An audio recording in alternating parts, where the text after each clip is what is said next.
오늘은 마태복음 26장 이제 마지막 부분을 좀 생각해 보고자 합니다. 여러분은 살면서 통곡해 본 적 있습니까? 통곡이라고 하는 말은 소리를 높여 슬프고 또 서럽게 그 우는 걸 통곡이라고 하는 거예요. 소리 높이고 슬프고 정말 서럽게 울어본 적이 여러분 얼마나 있습니까? 우리가 어떨 때 통곡할까요? 통곡이란 말 자체에 서러움이 있었으니까 아마 서러울 때입니다. 인격적으로 모독을 당할 때 우리 정말 통곡할 수 있습니다. 아마 또 이런 경우도 있을 거예요. 내가 정말 최선을 다해서 열심을 다해서 노력을 해가지고서 재산을 모았는데 여러 가지 이유로 탕진했을 때입니다. 뭐 사기를 당했다든지 실수를 했다든지 사업에 실패를 했다든지 아마 여러 가지 이유로 인해서 내가 그동안 모아놓던 모든 재산이 탕진되었을 때 아마 이 통곡이 나올 수 있을 것입니다. 좀 더 고상하게 말한다면 뭐 나라가 망했을 때도 우리가 통곡할 겁니다. 그죠? 우리가 나라 망했을 때 보니 통곡한 장면들 많이 보이지 않습니까? 사랑하는 사람과 헤어졌을 때도 통곡이 나옵니다. 이건 뭐 이루 말할 수 없는 거죠. 이 통곡은 사람을 탈진하게 만듭니다. 이 통곡하게 되면 정말 온 힘이 다 빠지게 되는 것이죠. 그런데 오늘 이 통곡, 탈진을 가져오는 통곡의 또 다른 모습을 오늘 본문에서 이제 볼 수가 있습니다. 바로 베드로의 통곡입니다. 베드로의 통곡은 정말 심한 통곡이라 이렇게 얘기합니다. 그러니까 통곡 그 자체도 정말 소리를 높여 슬프고 서럽게 우는데 여기에 심히 통곡했다 그러니까 그 통곡이 얼마나 컸는지를 이제 보여주는 것입니다. 베드로의 통곡은 타인에게서 기원하는 것이 아니라 자기 자신에게서 기원하고 있습니다. 자신의 부끄러움이 드러났을 때 참으로 참을 수 없는 모멸감으로 통곡하지 않을 수 없었습니다. 이 베드로의 통곡은 사실은 이제 예수님의 말씀과 긴밀하게 연결되어져 있습니다. 오늘 본문은 이 베드로의 통곡에 대한 내용입니다. 그렇죠? 이 베드로가 심히 통곡하였다라고 하는 이 장면을 통해서 우리에게 말씀하시는 또 우리에게 주는 교훈을 좀 살펴보고자 하는 겁니다. 예수님은 대제사장 가야바의 뜰에 이제 잡혀갔습니다. 사내들인 공회가 열리고 있는 그런 장소였습니다. 그곳에 모여있던 사람들은 예수님을 모함하였습니다. 거짓 증거를 통하여서 예수님을 형벌에 처하려고 작정을 한 거죠. 다시 말하면 죽이려고 이제 작정을 하였던 것입니다. 그런데 어떤 거짓 증거도 예수님을 죽이는 자리에 이르게 할 수가 없었습니다. 그러나 이제 한 가지 그들이 꼬투리를 잡습니다. 그것은 바로 예수님이 그동안 말씀하셨던 메시아됨에 대한 확인이었습니다. 자신의 메시아의 됨에 대해서 이제 예수님이 선언하자 이 사내들인 공회원들은 기회가 왔음을 알고 이 사람은 사형에 처하는 것이 마땅하다, 신성 모독죄다, 참남하다라고 하는 온갖 말들을 이제 붙여서 예수님을 이제 사형에 처하기로 이제 작정을 합니다. 그러자 주위에 모였던 사람들이 예수님께 침을 뱉고 손바닥으로 치면서 모욕과 조롱을 하게 되는 것이죠. 그 장면을 사도 베드로가 보았습니다. 요한과 함께 본 거죠. 혼자 본 건 아닙니다. 사도 요한과 베드로가 그 장면을 함께 보았습니다. 얼마나 그 마음이 찢어졌겠습니까? 얼마나 참으로 처참했겠습니까? 이제 그렇게 끝났다고 한다면 참 좋았을 텐데 여기서부터 진짜 이제 이야기가 시작됩니다. 예수님이 그리 조롱과 모욕을 당하는 모습을 보고 이 베드로가 이제는 자리를 뜨려고 합니다. 근데 마침 그곳에 이제 모닥불 주위에 모여 있었는데 한 비자, 여기서 비자라고 하는 어린 여자 종을 얘기하는 거예요. 소녀라고 할 수 있죠. 여종 소녀가 와가지고서 베드로에게 이야기하는 것입니다. 야, 너도 갈릴리 사람 예수와 함께 있었다. 이렇게 이야기하는 겁니다. 그러자 베드로가 곧바로 말하기를, 야, 네 말하는 게 무슨 말인지 모르겠다. 그래서 난 기억이 안 난다 하죠. 요즘 정치인들 하는 것처럼 기억이 나지 않습니다. 이렇게 표현하는 거예요. 네 말하는 게 무슨 말인지 모르겠다라고 이야기하는 것입니다. 그러면서 도망치듯 이제 앞문으로 이제 나갑니다. 문에 들어왔던 이 베드로가 이제 앞문으로 이제 나가게 되는 것입니다. 근데 그때 또 다른 이 소녀 하나가 나타나서 이야기합니다. 이 사람은 나사렛 예수와 함께 있었도다라고 고발하는 것입니다. 그러자 베드로가 곧바로 얘기합니다. 내가 맹세하고 말하는데 그 사람을 알지 못한다라고 부정합니다. 여러분 이 부정의 내용을 잘 보셔야 됩니다. 조금 후에 곁에 있던 사람들이 베드로에게 다시 나옵니다. 너도 그 당이다. 너도 예수님과 한패다. 그러면서 네 말소리가 그것을 증명한다라고 이야기하는 것입니다. 다시 말하면 네 말을 들으니까 너도 갈릴리 방언을 하고 있으니 갈릴리 사람 예수와 너가 같은 패가 아니냐라고 이야기하는 것입니다. 이 세 번째 이야기를 듣자 베드로가 이렇게 이야기합니다. 저주하며 맹세하면서, 앞에는 맹세했는데 이제는 저주까지 합니다. 저주하며 맹세하면서 내 그 사람을 알지 못한다. 세 번째 부인합니다. 그때 닭이 옵니다. 이에 베드로가 예수님이 하신 말씀이 생각이 납니다. 닭 일기 전에 네가 3번 나를 부인하리라 라는 소리가 생각난 겁니다. 그러자 베드로가 이 집 밖을 뛰쳐나가면서 심히 통곡하는 모습입니다. 얼마나 자기 자신에게 모멸감을 느꼈겠어요. 그죠? 얼마나 자기 자신의 이 비참함, 그다음에 나약함, 허약함, 그죠? 이 얼마나 많이 느꼈겠습니까? 이런 모습들이죠. 아마 처절한 회개의 자리에 서는 이 모습을 보게 되는 것입니다.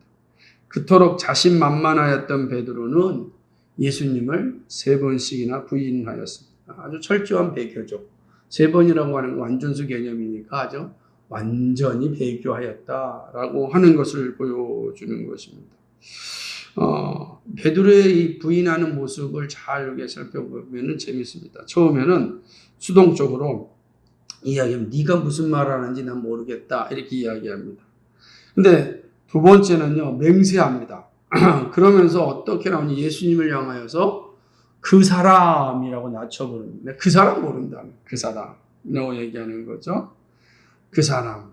나중에 살펴보겠지만은 가룟 유다는 예수님을 누구라고 그랬습니까? 랍비어라고 했잖아요. 그 사람 더 하대하는 것을 보게 됩니다. 세 번째는 이제 아예 나가서 자기를 저주하는 거예요. 내가 만약 거짓말을 했다면 내가 저주받을 것이다 라고 이야기하는 것입니다. 이 말은 내가 저주받을 것이고, 다시 말하면 이 말은 또 이런 의미도 포함되는 겁니다.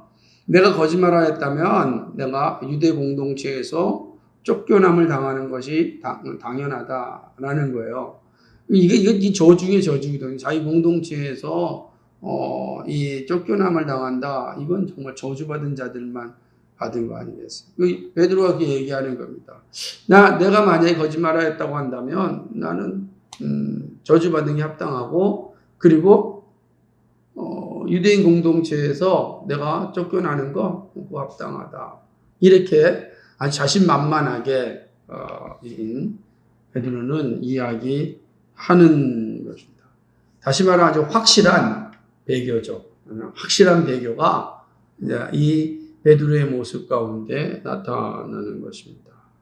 베드로는 닭 울음소리에 자신이 배교하였다는 사실을 깨달았습니다. 얼마나 끔찍한 일입니까? 얼마나 끔찍한 일입니까? 그렇게 당당하였던 베드로가 이렇게 배교의 자리에 섰으니 얼마나 끔찍한 일이겠어요. 같은 사건을 기록한 누가복음 22장 61절은 베드로의 심한 통곡에 대한 또 다른 장면을 제공합니다. 누가복음 22장 61절을 보면 이렇게 기록되어 있어요. 주께서 돌이켜 베드로를 보시니 베드로가 주의 말씀 곧 오늘 다 굴기 전에 내가 3번 나를 부인하리라 하심이 생각나서, 말씀이 생각나죠? 그 전에 어떤 역사가 있죠? 예수님이 보신 겁니다.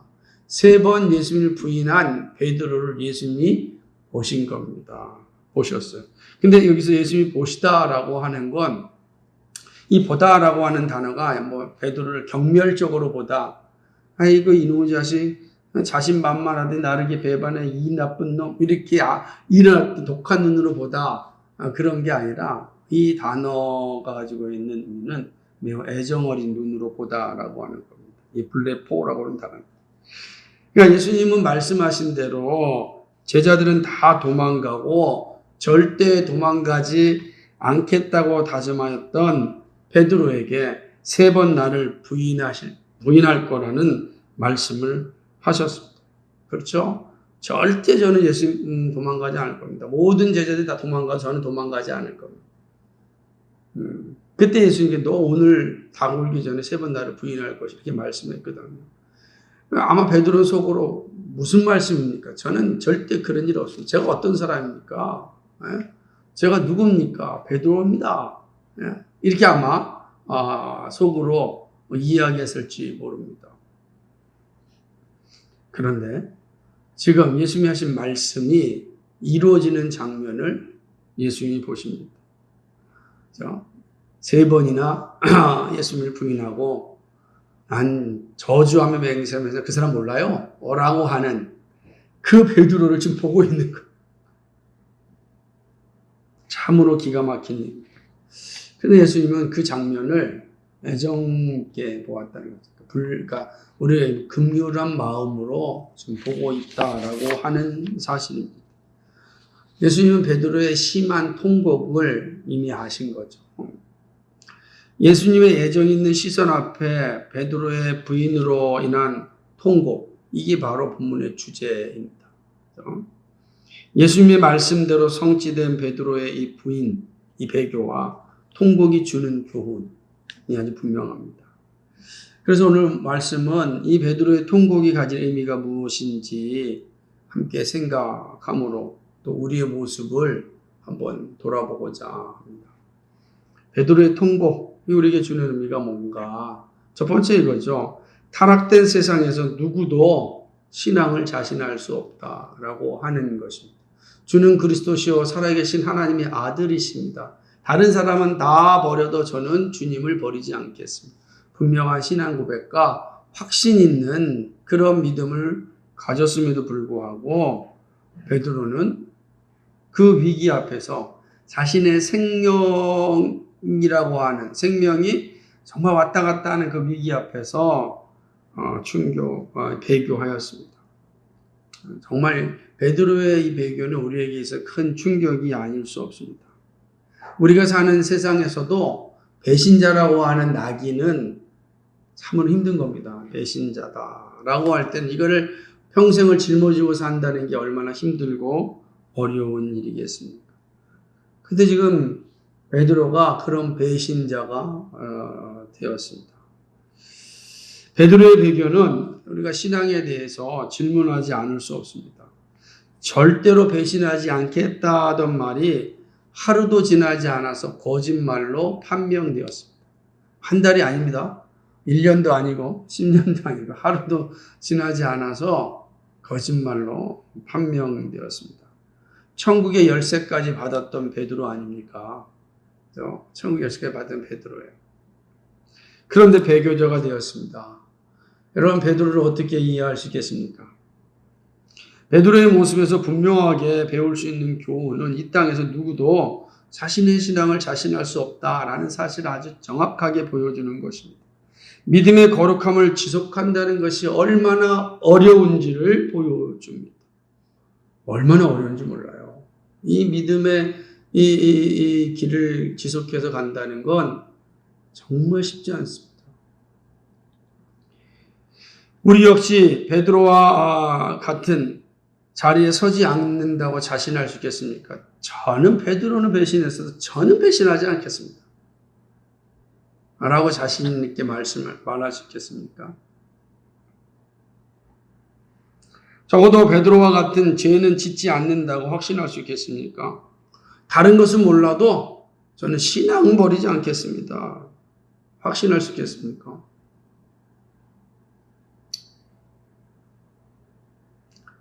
그런 사람 많이 봤습니다. 절대로 교회 떠나는 일 없을 겁니다. 절대로 믿음 버린 일 없을 것입니다. 절대로 예수님 마음 아프게 하는 일 없을 겁니다. 베드로와 같이 자신만만하게 이야기했던 사람들 가운데 베드로의 길을 걸어갔던 사람들이 정말 수두룩합니다. 누가 앞으로의 일을 자신할 수 있겠습니까? 없습니다. 베드로는 그 사실을 우리에게 교훈합니다. 자신을 의지하는 것처럼 어리석은 것은 없다는 거예요. 자신을 의지하는 것처럼 어리석은 건 없다. 우리 시대는 자아의 힘을 믿으라고 합니다. 그런데 베드로의 교훈은 자신에게 믿을 것이 하나도 없다고 말합니다. 그래서 기독교는 이 시대와 정말 충돌하는 거죠. 자신을 믿으라, 자아의 힘을 믿으라고 하는 시대에 자신을 믿을 게 하나도 없다라고 하는 이 충돌이 일어나는 것이 우리가 사는 세상입니다. 바울 사도는 고린도 교회에 보내는 편지에서 아주 의미심장한 말씀을 하셨습니다. 그것은 자신을 믿는 것의 위험성입니다. 고린도서 10장 12절에 그런즉 선줄로 생각하는 자는 넘어질까 조심하라. 선줄로 생각하는, 나는 이제 이 정도 신앙생활 했어. 신앙생활 한 게 내가 지금 60년이 넘었는데요. 그거 모르겠습니까? 조심하라는 거. 조심하라. 제가 성경을 100독을 했어요. 100독을 읽었습니다. 조심하라는 거죠. 제가 그래도 목사인데요. 조심하라는 거. 이 선줄로 생각하는 자, 넘어질까 조심하라. 그냥 베드로의 모습이죠. 절대로 저는 예수님 버리지 않겠습니다. 주는 그리스도 살아계신 하나님 아들십니까? 이것을 알게 하는 네가 아니라 하늘의 하나님이라. 내가 너에게 천국의 열쇠를 주거니 네가 매면 매일 것이고 풀면 풀 것이다. 얼마나 대단한 선물을 받았습니까? 그런데 나는 그 사람 알지 못한다. 얼마 지나지 않아 그 사람 알지 못한다. 거기에 뭐가 있어? 자기의 생명이 달려 있으니까 여지없이 그냥 무너지고는 것을 보게 되는 것 아니겠습니까? 자신할 수는 없다. 사실은 우리가 믿고 의지할 것은 우리 자신이 아니라 성령님입니다. 성령 하나님만이 우리가 믿고 의지할 것입니다. 성령 하나님께서 우리를 지키시고 인도하십니다. 이것이 우리가 믿고 의지할 것이에요. 그래서 성령님은 인격이시라 인격적인 방법으로 우리를 지키시고 보호하십니다. 오늘 오후 예배 때 이 사실을 자세하게 살펴볼 겁니다만은 그것은 바로 말씀입니다. 말씀. 그러니까 성령 인격이시라 인격적인 방법을 도우시는데 그 방법이 뭐냐? 말씀을 통해서 오시고 말씀을 통하여 우리를 인도해 주시는 것입니다. 성령 하나님은 말씀을 따라야 하십니다. 나중에 살펴보겠지만 베드로의 회복도 회개도 말씀이 생각나서 일어납니다. 반드시 말씀을 통하여서 그 일이 이루어지는 것입니다. 그러므로 나를 의지하는 것이 아니라 말씀을 의지하고 말씀을 따라 성령님께 구할 때 신앙을 지킬 수 있습니다. 매일매일 해야 되는 겁니다. 매일매일 이 일을 감당해야 되는 것이죠. 이 사실을 우리가 잊지 말아야 되는 겁니다. 타락한 세상에서는 누구도 자신의 신앙을 자신할 수 없습니다. 구원받은 백성이랄지라도 이렇게 배교의 자리까지 떨어질 수가 있다. 마치 구원받지 않은 자의 자리까지 처참하게 떨어질 수 있다라는 사실을 분명하게 보여주는 것이죠. 이것이 오늘 베드로의 이 심히 통곡하는 모습을 통해서 우리가 잘 생각해야 됩니다. 두 번째는요, 베드로의 심한 통곡을 통해서 우리가 알 수 있는 것은 죄의 확장성은 죽일 때까지 멈추지 않는다는 거예요. 다시 말하면 죄의 확정성은 죽어야 끝납니다. 자주 말씀드렸던 내용이지만 베드로의 모습에서 더욱 분명하게 증거하고 있습니다. 죄에 빠진 베드로가 어떻게 타락해 가는지를 보여줍니다. 저는 이 모습을 잘 생각해 보세요. 몰래 예수님을 따라갑니다. 당당하게 예수님 앞에서 얘기했던 베드로, 변화산까지 올라갔던 베드로, 여기서 초막셋을 짓자고 당당하게 얘기했던 베드로, 앞장서서 얘기했던 베드로가 예수님을 졸졸 몰래 쫓아갑니다. 이 장면부터가 참 씁쓸하게 느껴지죠. 그렇게 되는 거죠. 여자 종 앞에서 쩔쩔매면서 부인하는 모습을 봅니다.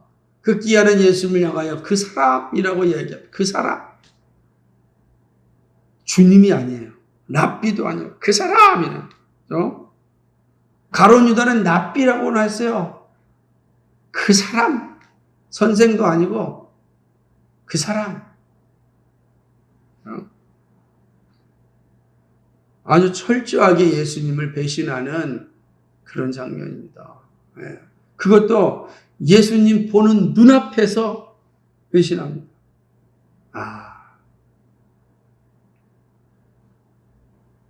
죄가 보여준 아주 강력한 모습입니다.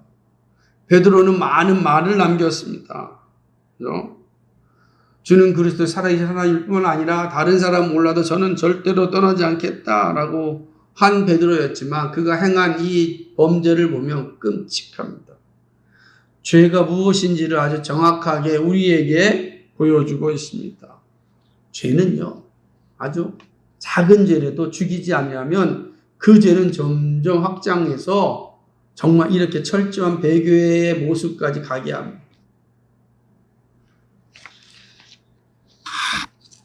사망에 이를 때까지 죄는 확장되는 겁니다. 사망에 이를 때까지. 야고보 역시 이 사실을 강조하였습니다. 욕심이 잉태한 즉 죄를 낳고 죄가 장성한 즉 사망에 이르느니라. 죄가 장성한다. 죄는 항상 자라게 돼 있어요. 죄를 죽이지 아니하면 그 죄가 우리를 삼켜버리고 맙니다. 그 죄의 속성이라고. 죄는 사망에 이를 때까지 자랍니다. 사망에 이를 때까지. 그리고 죽음과 함께 끝납니다. 그게 죄의 일생이에요. 죄의 일생은 죽음과 함께 끝나는 거예요. 그러기에 죄를 죽이는 일을 해야 우리가 자유하게 됩니다. 여러분, 새하늘과 새 땅에는 죄가 없습니다. 새하늘과 새 땅의 백성은 죄를 지을 수 없는 존재입니다. 죄를 지을 수 없는 존재가 새하늘과 새 땅의 백성이에요. 얼마나 기대가 됩니까? 그러나 지금은 죄를 짓지 않을 수 있지만 죄에서 자유한 존재가 아닙니다. 그러기에 날마다 죄를 죽이는 일을 해야 합니다. 죄를 죽여야 멈추게 되고 자유의 삶을 살 수가 있습니다. 그래서 죄를 짓지 않을 수 있는 힘은 우리에게 있기 때문에 이제는 죄를 죽이는 일을 해야 하는 겁니다. 그걸 멈추면 죄가 우리를 삼켜버리고 마는 것입니다. 어떻게 해야 죄를 죽입니까? 구원받은 백성은 죄의 책임을 사함받아 구원받았습니다. 그러나 여전히 남아있는 육신의 본성은 죄를 좋아합니다. 예수 그리스도께서 죄에 대한 모든 대가를 다 짊어지고 죽음으로 말미암아 우리는 죄로 인한 책임에서는 자유하게 되었습니다. 그러나 여전히 전가된 거기 때문에 우리 안에 있는 죄의 본성은 여전히 죄를 좋아합니다. 그대로 내버려두면 그 죄의 본성이 살아나서 우리의 구원의 기쁨도 다 사라지게 하고 내가 죄의 책임으로부터 자유하게 되었다는 것까지도 망각하 버리게 만듭니다. 그러므로 날마다 죄를 죽이는 일을 해야 합니다. 이것은 그리스도의 십자가의 보혈을 믿는 겁니다. 사도 요한은 그리스도의 피가 우리를 모든 죄에서 깨끗하게 하신다고 하였습니다. 요한일서 1장 7절에 보니까 저가 빛 가운데 계신 것 같이 우리도 빛 가운데 행하면 우리가 서로 사귐이 있고 그 아들 예수의 피가 우리를 모든 죄에서 깨끗하게 하실 것이요. 그 아들 예수의 피가 우리를 모든 죄에서 깨끗하게 하실 것이요. 아멘. 그렇습니다. 우리가 할 일은 예수님의 피를 믿는다는 고백입니다. 십자가의 복음을 고백할 때 죄가 우리 안에서 힘을 쓰지 못합니다. 그러니까 죄와 싸울 수 있는 것은 내 의지도 아니고 내 경험도 아니고 내 결단도 아니라 예수 그리스도의 십자가의 보혈이 바로 죄와 싸우게 합니다. 그 십자가의 복음을 들을 때 성령께서 죄를 죽이는 일을 하는 겁니다. 그래야 우리가 죄로부터 자유하게 되어서 살아가는 거죠. 그래서 이 일을 날마다 감당해야 하는 겁니다. 날마다. 죄를 그대로 내버려 두면 죄가 우리를 집어삼켜버리고 마는 것입니다. 이 죄의 확장성, 우리가 항상 이 사실을 기억해야 합니다. 이것이 두 번째 교훈입니다. 마지막 이 심히 통곡하다라고 하는 말씀의 세 번째 교훈은 말씀이 들려질 때 죄를 죽이는 회개가 일어난다는 사실입니다. 누구나 죄를 지을 수 있습니다. 모두가 베드로와 같은 철저한 배교의 죄를 짓진 않지만 죄를 피하여 살 수 없습니다. 어쩌면 베드로보다 더 끔찍한 죄를 지을 수 있습니다. 그러나 죄를 지었다고 해서 모두가 다 멸망의 자녀가 되는 것은 아닙니다. 가룟 유다와 같이 불쌍한 자리에 서는 사람도 있지만 베드로와 같이 새로운 기회를 얻는 사람도 있습니다. 가룟 유다와 베드로는 둘 다 예수님을 배반하고 사내들인 공회에서 나왔습니다. 배반하고 나온 것까지는 똑같아요. 그는 나온 뒤에 두 사람은 전혀 다른 길로 갑니다. 하나는 사람 멸망의 길로, 하나는 구원의 길로 가게 되는 것이죠. 가룟 유다는 회개의 자리에 이르지 못하였습니다. 반면에 베드로는 통곡하는 회개의 자리에 있었습니다. 그리고 다시금 용서함을 받고 위대한 사역을 감당하였습니다. 이 베드로가 새로운 기회를 얻는 건 요한복음 마지막 장에서 잘 보여주고 있지 않습니까? 네가 나를 사랑하느냐? 라고 하는 이 예수님의 말씀에 예수님이 아시지 않습니까? 대답하고 예수님은 베드로에게 내 양을 치라라고 하는 새로운 사명을 받지 않습니까? 어마어마한 은혜죠. 배교한 자를 다시금 양을 칠 수 있는 선물을 주셨습니다. 어떻게 이게 가능합니까? 회개하였기 때문입니다. 베드로가 이러한 자신의 부끄러움과 모멸감을 느끼고 철저하게 통곡하며 회개의 자리에 설 수 있었던 이유는 무엇입니까? 그것은 예수님의 얼굴을 보았고 각 울기 전 3번 부인할 것이라는 말씀이 생각났기 때문입니다. 예수님의 얼굴을 딱 보자 그 말씀이 생각난 거예요. 말씀이 생각나니까 자신의 처참한 모습이 드러난 것입니다. 이게 중요합니다. 말씀이 들려지고 생각나고 깨달아지면 죄를 깨닫게 됩니다. 자신이 행한 죄들이 생각납니다. 말씀이 들려지지 않으면 자신의 죄가 생각나지 않아요. 그래서 죄악 가운데 살고 싶은 사람들은 말씀의 자리를 자꾸 피합니다. 자기에게 필요한 말씀만 듣는 자리를 찾아갑니다. 자신의 죄 문제를 지적하는 곳에 있지 아니하고 자신의 죄를 감춰주는 것, 들춰내지 않는 곳만 찾아다닙니다.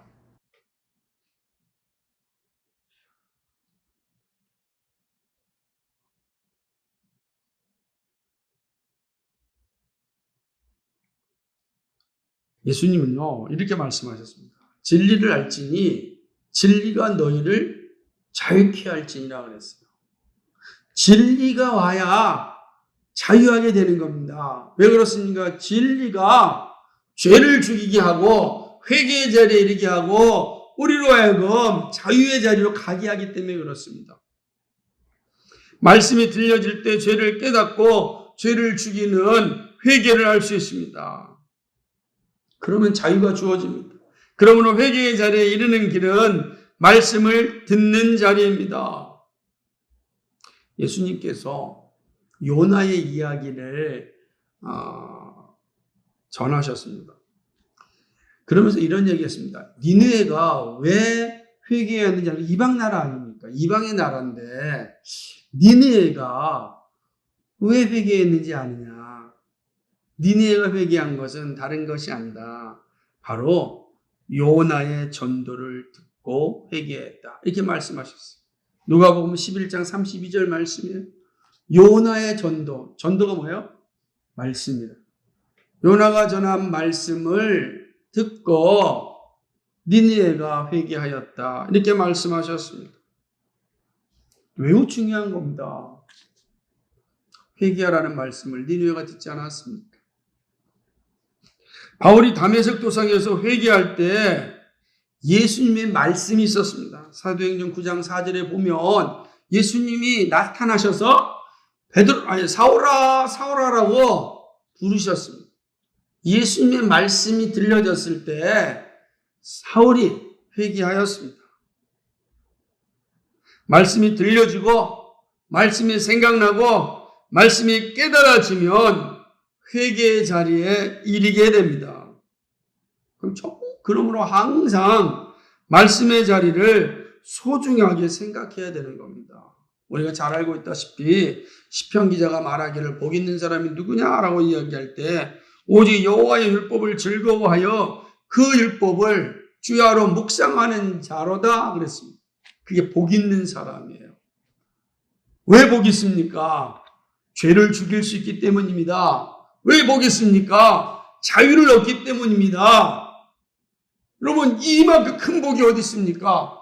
죄를 죽이고 자유를 얻는 겁니다. 그게 복 있는 거, 복 있는 거. 그래서 시편 기자가 복 있는 사람은 주야로 율법을 주야로 묵상하는 자다라고 아주 단언하는 것입니다. 말씀이 들려질 때 죄를 죽이는 회개가 일어납니다. 예외가 없습니다. 왜냐하면 이것이 성령 하나님의 일하심의 방법이기 때문에 그래요. 성령은 반드시 이 방법을 통하여 우리를 회개케 하고 죄를 죽이게 하고 자유를 주십니다. 이것이 오늘 베드로의 교훈을 통하여서 모습을 통하여서 우리에게 주는 세 번째 교훈입니다. 말씀을 맺고자 합니다. 우리는 자신만만했던 베드로 사도가 철저하게 무너지는 장면을 보았습니다. 누구도 자신의 신앙을 확신할 수 없음을 보여줍니다. 여러분도 자신할 수 있겠습니까? 우리 가운데 내 신앙은 내가 지킨다. 이 자아에 대한 확신을 가지고 자신 있게 신앙생활 할 수 있는 사람이 얼마나 되겠습니까? 그 단단한 베드로 사도가 무너졌습니다. 그렇다면 비교해 볼 때 우리가 얼마나 큰 차이가 있을까 생각해 봅니다. 우리 역시 세상의 유혹과 협박에 무너집니다. 이상한 일입니까? 이상한 일이 아닙니다. 우리 역시 나약한 존재입니다. 나약한 존재입니다. 이게 우리의 현실이에요. 그런 측면에서 그 사실을 알면서 이 세상과의 싸움에서 끝까지 싸우고 믿음의 자리를 지키고 있는 여러분 참으로 귀하고 복 있는 분들입니다. 이 어려운 상황 가운데서도 싸우려고 몸부림치는 우리 하나님이 얼마나 기쁘게 여기시겠습니까? 네. 코로나19 상황이 기회가 되어서 신앙을 버리고 교회를 등지고 세상으로 산으로 들로 바다로 도망치는 이들이 얼마나 많습니까? 얼마나 기회가 좋습니까? 이 기회가 좋으니까 좋은 이 시대의 문화를 다 사용해 가지고서 자신들의 신앙을 합리화하며 살아가는 시대 아닙니까? 참 어려운 시대예요. 근데 그런 시대에 내가 믿음을 지키고 본래의 교회에 본래의 신앙을 가지고 살겠다고 몸부림치고 있는 여러분은 정말로 복 있는 사람입니다. 여러분 스스로 그 사실을 기억할 수 있기를 바랍니다. 베드로는 무너졌고 배교자가 되었지만 예수님의 사랑과 말씀이 들려짐으로 회개의 자리에 서게 되었습니다. 가룟 유다와 전혀 다른 결과에 이르게 되었습니다. 누구라도 죄에 빠질 수 있습니다. 누구라도 세상 욕망에 사로잡힐 수 있습니다. 그러나 산자의 자리에 이르는 길이 있습니다. 길이 있어요. 절망하지 마시고 그 길이 있습니다. 바로 회개입니다. 회개가 죽음에서 살아나게 합니다. 회개할 때 죽음의 자리에서 생명의 자리로 돌아오게 됩니다. 우리도 죄 지을 수 있다고요.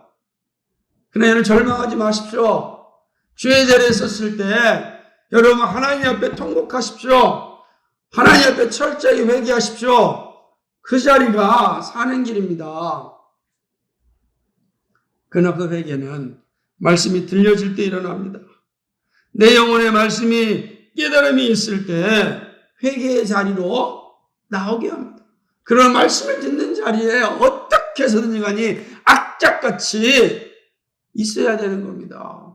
말씀을 들을 수 있는 기회가 있다면 붙잡고 말씀을 들을 수 있는 시간이 있다면 어떻게 해서라도 그 말씀을 들으려고 몸부림쳐야 됩니다.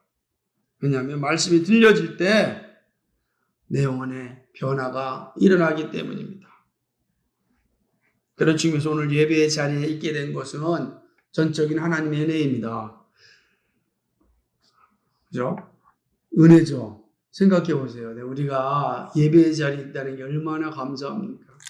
이 자리에 있던 지금 같은 자리에 함께하지 못하지만 우리가 뭐 강제적으로 지금 이런 상황이 주어져 있으니까 각자 현장에 있던 우리가 예배의 자리에 있다는 건 정말 하나님의 은혜입니다.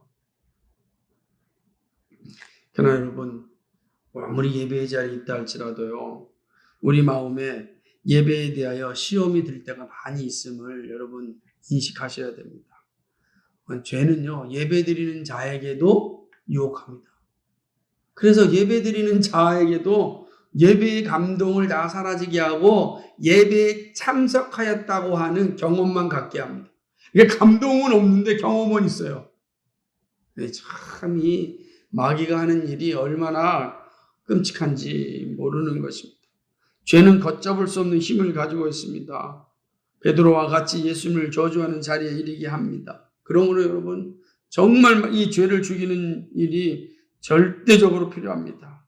복음이 선포되고 기도로 간청해야 됩니다. 그러면 성령께서 일하시면서 내 안에 이 죄가 들어오는 것을 막으시고 죄를 죽게 합니다. 죄를 죽이고 우리를 살리는 것입니다. 여러분 죄를 지은 적이 있습니까? 아마 죄를 짓지 않은 적이 있습니까? 이렇게 물어봐야 정상일 거예요. 그죠? 우리는 늘 죄와의 싸움에서 이기기보다는 질 때가 많습니다. 미워하고 시기하고 질투하고 거짓말하고 안목의 정욕과 육신의 자랑과 이생의 자랑에 빠져서 살던 그것이 우리들의 모습 아닙니까? 그죠? 그 흥국을 생각해 보면 참 우리 욕망의 화신들이구나. 저 십자가의 그 보혈의 피가 이 욕망을 죽이지 아니하면 결국 욕망이 우리의 신이 되는구나. 우리의 신. 우리의 구원이 거기에 있다고 생각하는구나. 여러분 그런 마음들 여러분 어떻게 하십니까? 가룟 유다처럼 한탄하고 마십니까? 아니면 베드로처럼 회개하십니까? 회개가 다시 사는 길입니다. 회개 없이는 생명이 없습니다. 그러기 위해서 말씀과 기도의 자리가 사라져서는 안 되는 것입니다. 쉬지 말고 기도하라. 이 말씀은 항상 너의 소원만 아뢰라 라는 뜻이 아니라 항상 회개하라는 뜻입니다. 쉬지 말고 기도하라 그러니까 항상 주님 도와주십시오가 아니라 그 말 의미에는 항상 회개하라는 거예요. 거기에 영적인 생명을 얻는 길이고 주님을 다시 만나는 길입니다. 사랑하는 여러분, 세속적 범죄가 만연된 세상에서 온전한 믿음을 지키는 일은 쉽지 않습니다. 그러나 창조주이시고 구원자이신 하나님이 우리를 자녀로 삼고 보호하시고 인도하십니다. 우리와 함께 하시고 인도해 주십니다. 통곡의 자리에 머물지 마시고 영광의 자리를 향하여 갈 수 있는 우리 모두가 되기를 주님의 이름으로 간절히 축복합니다. 그 길에 우리 함께 걸어갑시다. 거룩하시고 자비하신 아버지 하나님, 참 고맙고 감사를 드립니다. 베드로의 심히 통곡하는 모습을 통하여서 우리에게 말씀하시는 교훈을 살펴보았습니다. 우리 역시 누구도 자신의 신앙을 자신할 수 없음을 보게 됩니다. 성령 하나님의 은혜 외에는, 성령 하나님의 도우심 외에는 우리 역시 다 죄의 자리에 서게 될 것이고, 참으로 마치 구원받지 못한 자와 같은 그런 처절한 타락의 자리에도 이룰 수 있음을 보게 됩니다. 오 아버지요, 이게 우리의 모습입니다. 죄가 이렇게 무섭습니다. 죄를 그대로 내버려 두면, 죄가 자라나서 우리를 삼켜버리고 맙니다. 죄를 죽이는 길은 오직 말씀을 듣는 것밖에 없습니다. 말씀이 들려질 때 회개가 일어나고, 회개가 일어날 때 우리가 생명을 얻게 되는 것입니다. 우리에게 회개를 주시기를 기뻐하시는 분이 하나님이십니다. 그래서 우리에게 말씀을 들려주십니다. 얼마나 감사한지 모릅니다. 구원받은 백성에게는 반드시 말씀이 들려져서 그로 하여금 회개의 자리에 이르게 합니다. 그것이 하나님의 은혜입니다. 배교의 자리에 섰던 베드로를 향하여 하나님의 은혜의 말씀이 들려졌고 생각났습니다. 그가 다시 생명을 얻었고 예수님의 양을 치는 사도의 길을 갈 수 있었습니다. 말씀을 듣고 회개하였기에 그는 새로운 삶을 살아갈 수 있었고 위대한 하나님의 사도로서 일생을 마쳤습니다. 거룩하시고 자비하신 아버지요, 오늘 우리가 살아가는 길도 쉽지 않고 어렵습니다. 참으로 많은 유혹이 난무하는 세상입니다. 하나님 아버지, 참으로 세상의 협박, 이 육신의 자랑, 이생의 자랑, 안목의 정욕이 무섭도록 우리를 사로잡히고 있는 세상입니다. 아버지요, 이 세상에서 이길 수 있는 힘은 우리에게는 없습니다. 성령님 도와주십시오. 죄와 싸워 이기게 하시고 죄를 죽이게 하시고 자유를 허락하여 주옵소서. 영적인 자유를 만끽하며 살아갈 수 있는 우리 모두가 되게 하여 주옵소서. 감사합니다. 예수 그리스도의 받들어 기도하옵나이다. 아멘.